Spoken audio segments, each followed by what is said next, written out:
Here we go. Great. Hello, Ian. Welcome to our 6 simple questions session. Obviously, you've got your banner behind you, but I'm at the Greater Manchester Chamber. I've just been here with Tim Turner from NetHub, so hence my change of location today. But would you like to introduce yourself? Sure. Yep, I'm Ian Hazeldine. I'm the Managing Director and founder of Yellow Circle. We're a digital marketing and web design agency based in Cheadle, Staffordshire, and we're a member of Business Network Chester. Yes, thanks for that. And tell us, how did you end up forming Yellow Circle? Well, I worked as a web developer myself for a number of years for other companies. The last one being a company called National Veterinary Services, which was at the time the largest veterinary wholesaler in Europe. I was their lead developer. And I loved the jobs that I did, but I was there for 7 years at MVS, and towards the end, my boss left and I was replaced by somebody in marketing, and she wasn't really very technical or anything. So my work sort of dried up, and I thought, Right. I can do this myself. I've done it long enough. I should start a business. So I left NVS in 2007 and started my own company, Yellow Circle. Right. And how many are there of you now? So we've gone through various changes. COVID has seen us go up and down. At the moment, there's 4 members of staff, right, full time. Before COVID, we were 7. What we've started to do, though, is form working partnerships with other local businesses that allow us to bring skills to projects that we don't necessarily have in-house. But we can bring outside businesses in that we know and trust and worked with in the past, and that allows us to expand our offerings. Yeah, the networking is all about collaboration. So yes, as you know, in the business network, we always ask like a personal question at the lunchtime. So now a little bit more about you. What do you do in your spare time, if you have any? So I do. It gets taken up by family quite a lot. I'm very much a family man. I have stepchildren, 2 young stepchildren, and 4 much older stepchildren who've sort of left the house and the home now.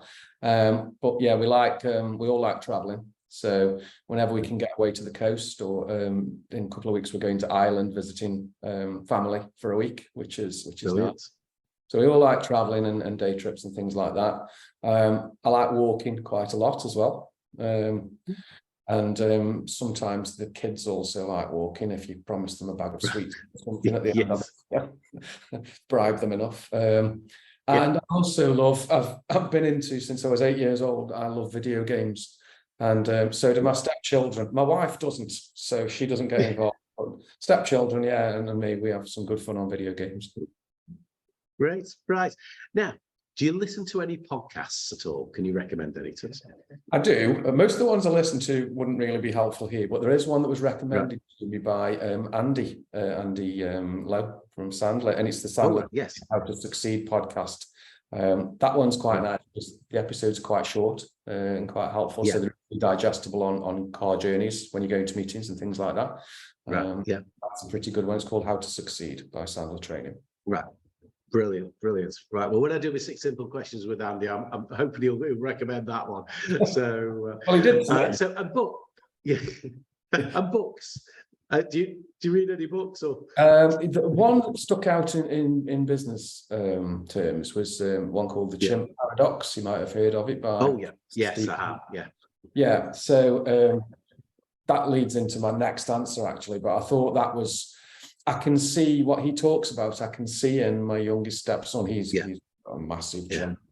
I'm just like, you need to just slow that down a little bit. Yeah. But I know I've read it, but not for a while. But right, so the last question is: any words of wisdom? You've already referred this. So going on from my book recommendation, one of the things that I wasn't great at, and I really believe it's a skill, is listening. When I would, and this wasn't just in business, this was in personal life as well. You'd go to a meeting with a client and you'd hear their problems and you'd be that excited to help them. sometimes I get too enthusiastic and sort of talk over them with the answer to, rather than letting them finish.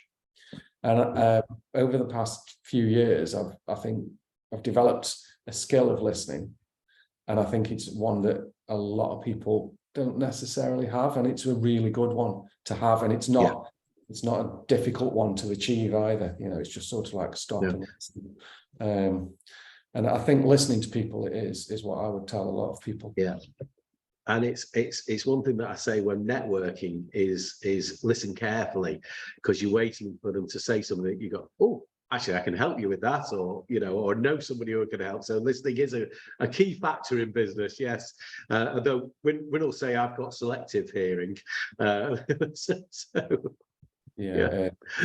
about me as well. Yeah.